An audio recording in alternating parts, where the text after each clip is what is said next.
लालबागचा राजा सार्वजनिक गणेशोत्सव मंडळाने आता लालबागच्या राजाला गेल्या 10 दिवसांमध्ये ज्या भाविकांनी सोन्या चांदीच्या दागिने अर्पण केलेले आहेत त्यांचा आता लिलाव जो आहे तो सुरू केलेला आहे। आपण लालबागमध्ये आपण इथे पाहत असाल लालबाग राजा सार्वजनिक गणेशोत्सव मंडळाने अशा प्रकारे लिलाव जो आहे सोन्या चांदीच्या वस्तूचा सुरू केलेला आहे। अनेक आकर्षक दागिने जे आहेत ते इथे आलेले आहे आणि अनेक भाविक जे ते देखील इथे घेण्यासाठी इथे आलेले आहे। लालबाग राजा प्रसाद म्हणून आपण इथे पाहत असाल यंदा प्रथमच 4 वेगवेगळ्या गदा ज्या आहेत त्या लालबागच्या राजाला इथे अर्पण करण्यात आलेल्या आहेत। आपण इथे पाहू अशी मोठी गदा आहे जी लालबागच्या राजाला अर्पण करण्यात आलेली आहे। अशा अनेक आपण पाहतोय सोन्या चांदीच्या मोठ्या वस्तू जे आहेत त्या इथे आणण्यात आलेल्या आहेत। आपल्यासोबत लालबागच्या राजाचे मानस सजीव आहेत सुधीर भाऊ साळवी, आपण थेट त्यांच्याशी बोलूया।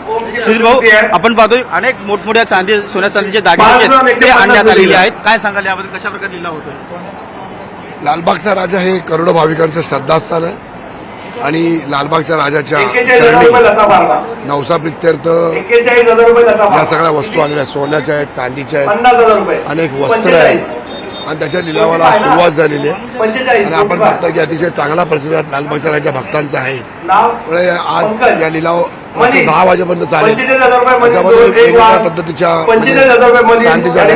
चांदीच्या शूटिंग आहे, बॅट आहे, सोन्याच्या चेन्स, सोन्याची बिस्किट आहे, प्रकारच्या वस्तू आलेल्या त्या सर्व निधीतून जो लिलाव होतो तो जो निधी मिळतो लिलावातून त्या निधीचा उपयोग मंडळ कसा करतो?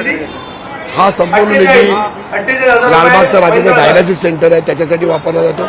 लालबागच्या राजाची वैद्यकीय मदत रुग्णसहाय्य निधी आहे त्याच्यासाठी वापरला जातो। त्याप्रमाणे साने गुरुजी अभ्यासिका, लोकमान्य संगणक केंद्र, त्याप्रमाणे सावर्गे ग्रंथालय, संत ज्ञानेश्वर पुस्तक पेढी असे विविध प्रकारचे समाजोपयोगी जे काही कार्यक्रम आहेत त्यासाठी मोठ्या प्रमाणामध्ये लालबागच्या राजाचं एक रक्तदान शिबिर देखील मोठं आयोजित करण्यात आलं। अशा विविध क्षेत्रामध्ये हा निधी वापरला जातो। आपण पाहतो की लालबाग राजा सार्वजनिक गणेशोत्सव मंडळ अनेक सामाजिक उपक्रम राबवत असतो आणि त्या उपक्रमामध्ये या लिलावातून मिळालेला जो निधी आहे तो वापरत असतो। आपण पाहतोय अशी चांदीची गदा आहे, तशा अनेक सोन्या चांदीच्या आकर्षक वस्तू आहेत ज्यासाठी हा लिलाव जो आयोजित करण्यात आलेला आहे। व्हिडिओ जर्नलिस्ट गणेश काळेसह उदय जाधव, न्यूज 18 लोकमत, मुंबई।